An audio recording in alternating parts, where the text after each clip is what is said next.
bikes a little bit faster, don't we? But we don't all necessarily want to ride harder. Oh no, definitely not. So can you get faster on your bike without actually getting any fitter? Well, of course you can. That is exactly what we are going to be telling you in this video.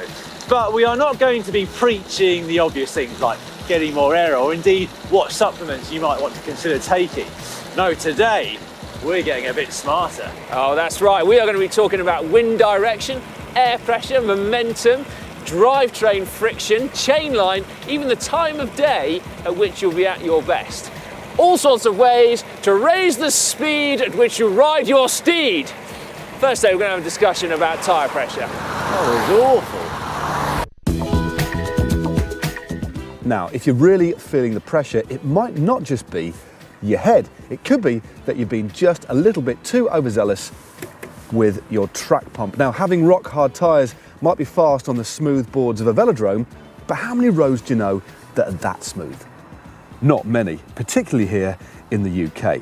Higher pressure feels faster, but it actually isn't. So, lowering your tyre pressure could not only give you more comfort, but more speed as well.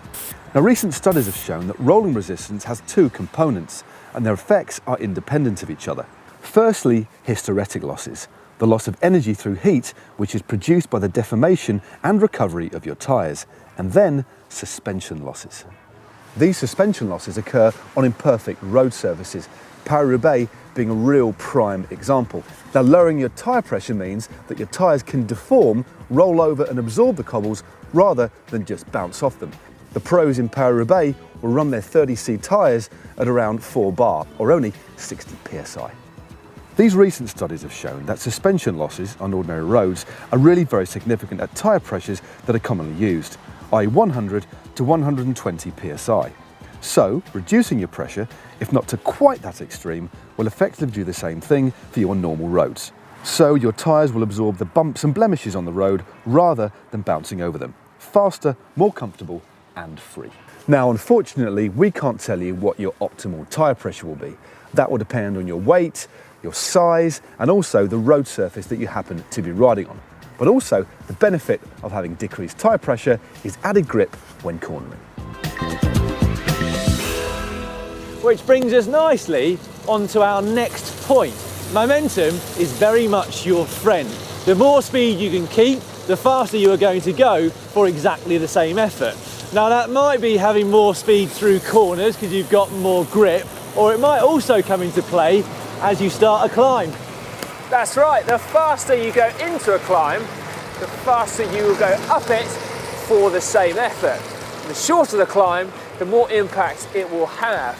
Now, of course, there is a trade-off. If you lose loads of energy getting to the bottom of the climb, you will have less power at your disposal as you go up it.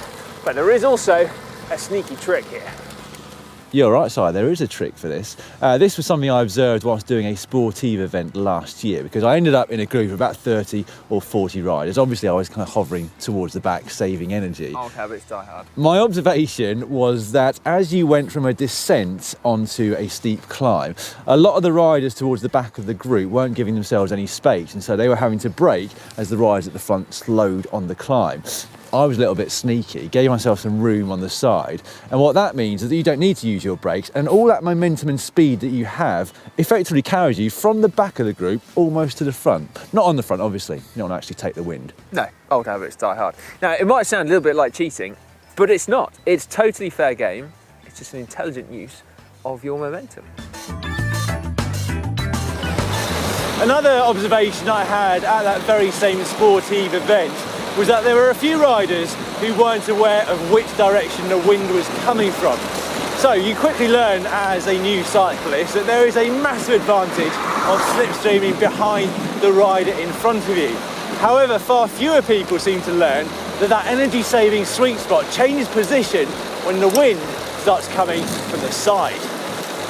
So, if the wind is coming from the left, you need to be sat just off to the right of the rider in front. And vice versa. If the wind is coming from the right, you need to be sat just off to the left of that rider.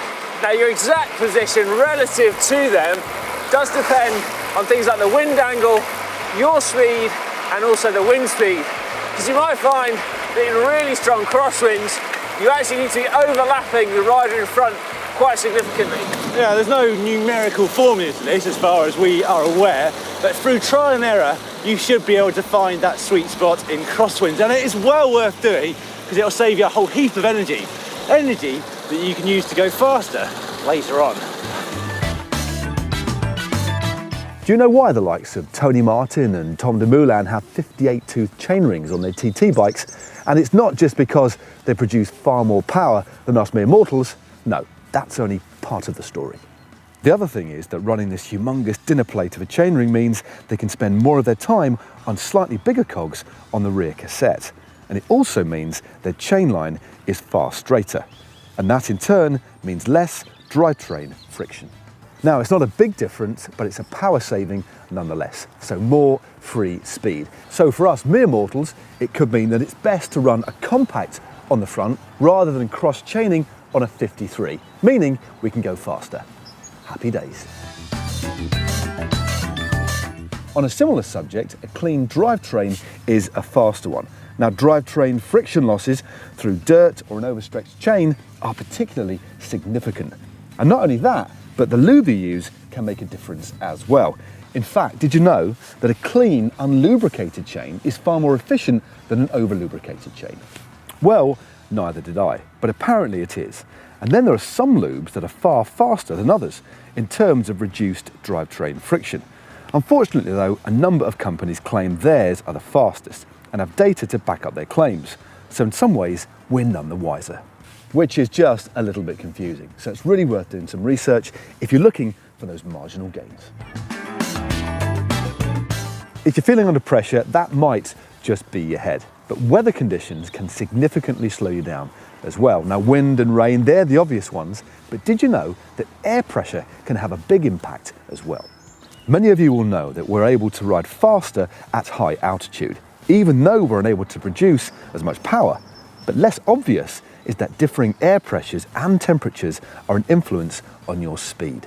Small daily changes in barometric pressure and temperature won't make too much of a difference at all. But if you're riding after a heavy thunderstorm in midsummer, for example, it can make a significant difference in the air pressure. How much? Well, up to 3% gain in speed for the same power. Now, it's not just the weather, but also time that can influence your speed. Researchers in Brazil have found an improvement of almost 7% when a fixed distance laboratory test was done in the evening rather than in the morning. Admittedly, that improvement was over just 1 kilometre, but this evidence backed up other previous studies, so we can safely say that you go faster if you ride in the evening. Why, I hear you ask? They don't know the exact reason, and neither do I. But next time I go for a Strava KOM, it'll be in a summer evening after a storm. Now, it's early in the morning, the air pressure is quite high, my tyres are just a little bit too hard, my drivetrain is really filthy, and to be perfectly honest with you, I think I've used the wrong lube as well. I might as well just go to calf. Now, for another video on speed, how to go fast for free, how about clicking just down here? And don't forget to like and share.